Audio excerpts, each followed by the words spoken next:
Major Jotrand stares at the map of the greatest fortress in the world. Gliders have landed, his men are dying, his bunkers overrun. Jotrand attempts to piece together the battles raging above his head. Every second counts as the attack on Fort Eben Emael begins.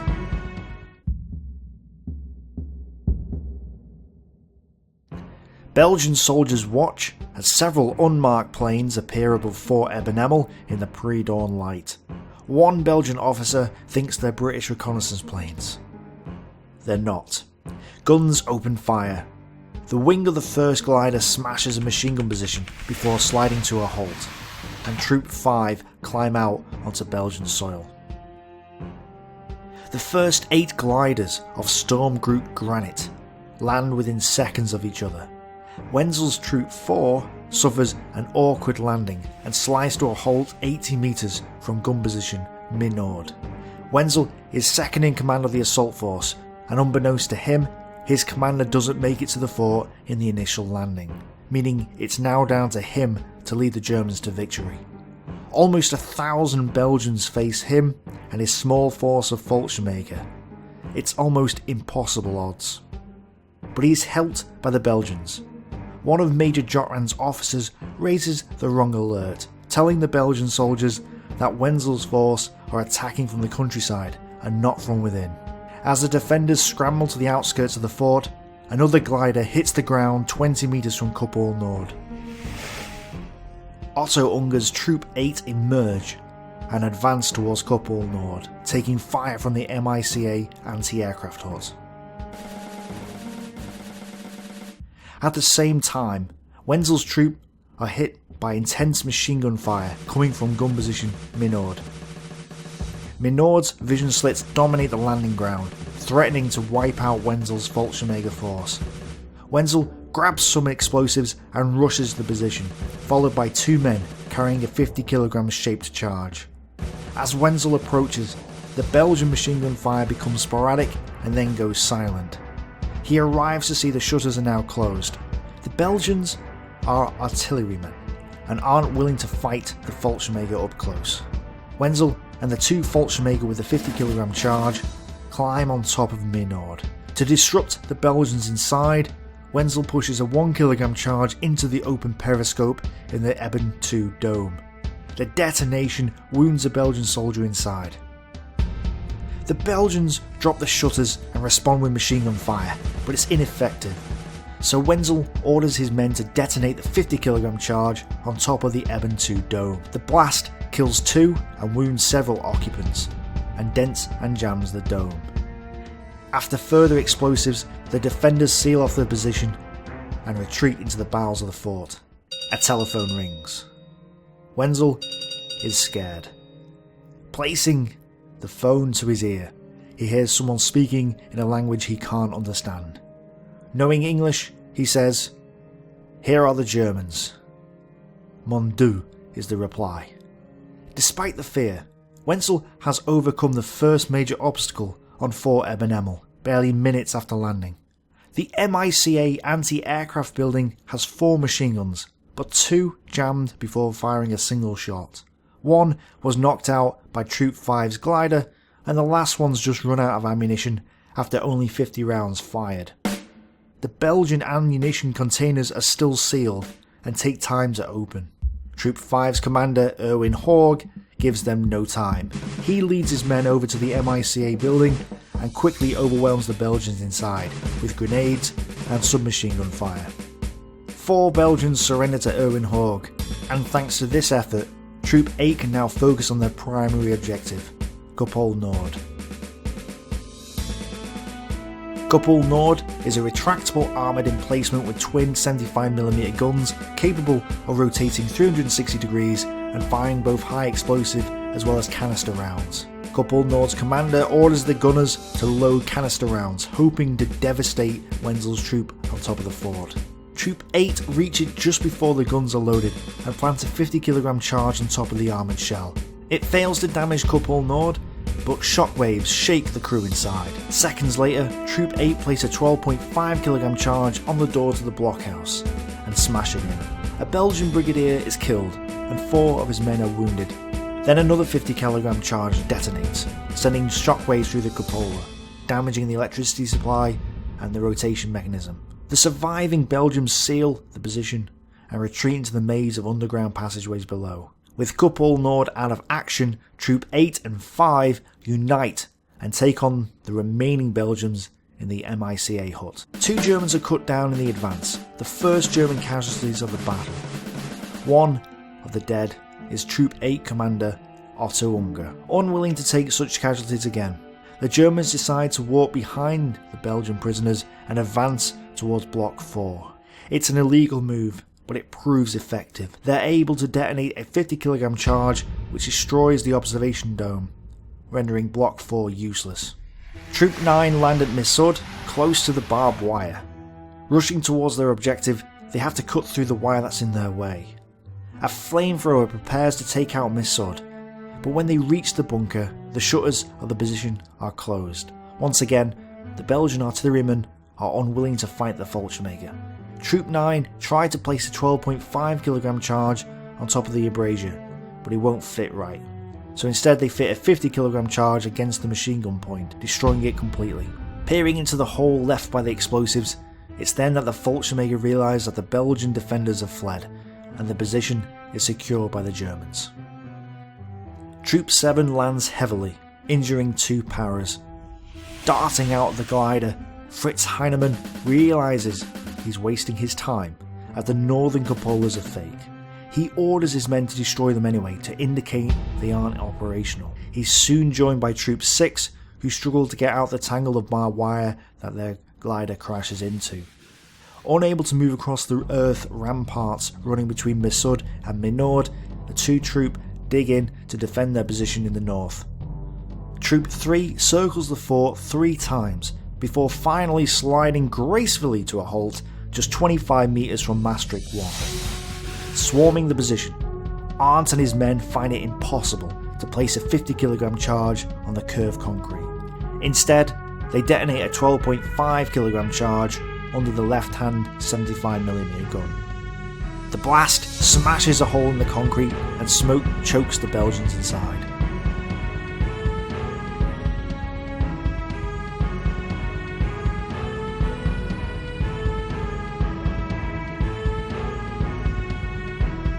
With 1 man dead and several wounded, including their commander, the Belgians offer little resistance as Arndt leads his way through the hole with submachine gun fire and grenades. Some Belgians surrender, others retreat downstairs.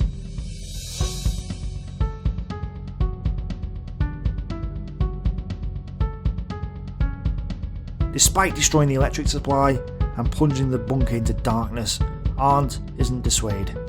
He follows them downstairs and manages to reach the locked reinforced door at the bottom, but can go no further.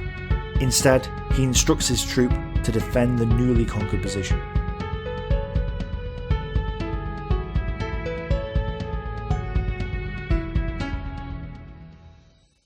Troop 1's glider is forced to hit the ground hard and spins as it slides across the grass, damaging its wing. But all the occupants survive and race towards Maastricht 2. Their commander, Niedermeyer, gets atop of the Eben 3 observation dome and detonates a 50kg charge, killing 2 of the Belgians inside. Another 12.5kg charge is placed on the left-hand 75mm gun, and the blast destroys both the gun and 2 more Belgian defenders. Niedermeyer and his troop make their way inside, wearing gas masks. But just like with Arndt, a door blocks their way. However, Maastricht 2 is secured by the Fallschirmjager. 20 minutes in, and 5 of the fort's gun emplacements, as well as its anti-aircraft battery, are destroyed or captured, for only 2 dead and 12 wounded Germans. Victory is a distinct possibility for Wenzel and his men. However, now they have to try and keep the 1,000 Belgian garrison inside, whilst also taking out the remaining positions. And Jotrand is desperately trying to hurt the Fallschirmjager. He radios the forts at Pontis and Barkham, who begin to shell the top of the fort. Coupole Sud also fires shots which land near Maastricht too.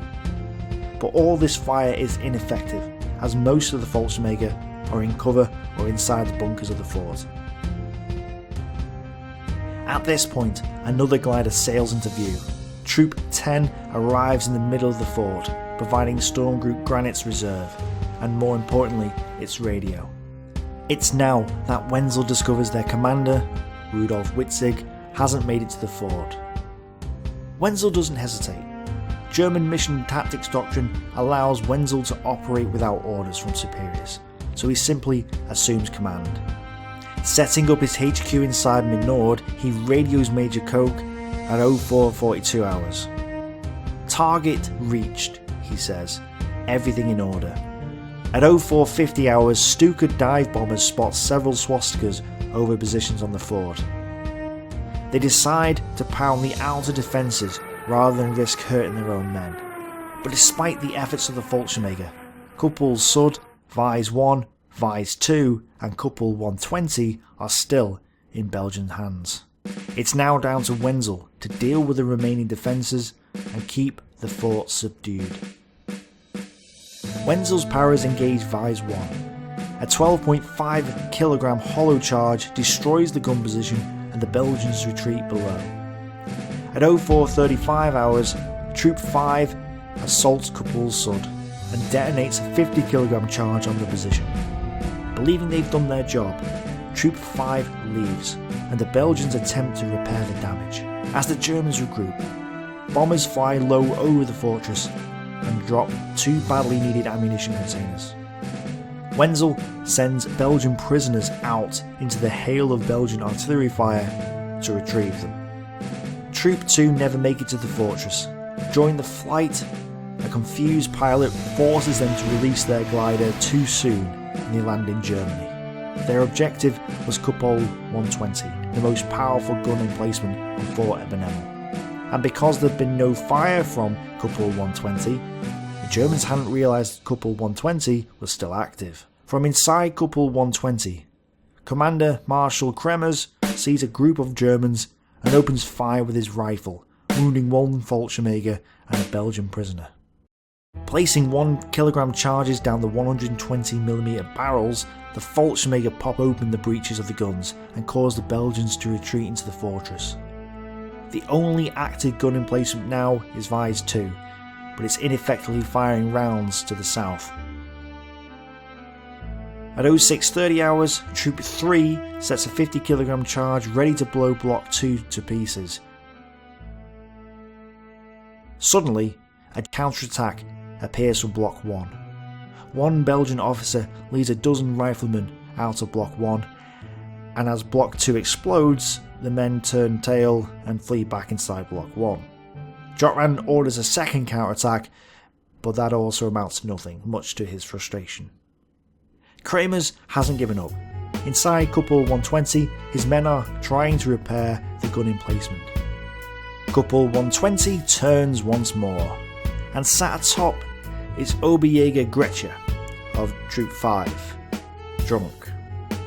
He's filled his canteen with rum instead of water for the wounded. He isn't wounded, but has consumed the rum. The Belgians inside Couple 120 have repaired the right-hand 120mm gun and are turning the Coupole to fire. But Major Jotran is unable to get permission from his superiors and so doesn't order the gun to fire. German troops across the Meuse River are sitting ducks, but Kremers does nothing. At 08:30 hours, another glider lands near the northern rampart. Commander Witzig and Troop 11 have finally arrived after being forced to land in Germany due to a snapped tow rope. Now Witzig is back in command of his unit and quickly orders the entire storm group to destroy Coupole 120. At 09:30 hours, the Germans put 120 out of action for good. It's almost midday now, and all the main objectives of Sturmgruppe Granit are either destroyed or in German hands. The batteries of Fort Eben Emael are out of commission, and Wenzel has done his job spectacularly. But ammunition and water supplies are short. Nobody knows when they'll be relieved. as 1100 hours comes and goes. 1100 hours is the planned time that Pioneer Battalion 51 and Infantry Regiment 151 are to reach the fort. But because of the destroyed Meuse bridges, they don't arrive in time. Belgian reinforcements, however, do arrive from Wonk, although they're exhausted from constant shelling and strafing on the 4-kilometre journey. Many of them have deserted. In the end, only 15 men make it to the fort. Belgian counterattacks by units untrained in the art of infantry assaults are beaten back several times throughout the day. Witzig sees Pioneer Battalion 51 of the 4th Panzer Division attempting to cross the Albert Canal in the afternoon. They are stopped by heavy Belgian fire coming from Canal Nord. To assist the relieving forces, Troop 6 assaults the blockhouse covering the canal. Lowering 50-kilogram charges on rope, explosions blast the outside of the blockhouse, but do little to the concrete or the defenders inside. Battalion 51 waits for nightfall and makes it across to join the Fallschirmjagers at Eben Emael. Choked inside their fortress by smoke and chlorine fumes from smashed disinfectant containers, the defenders lose hope. Couple's Sud continues to resist, as do other areas of the fort, but the Belgians soon begin to run out of ammunition.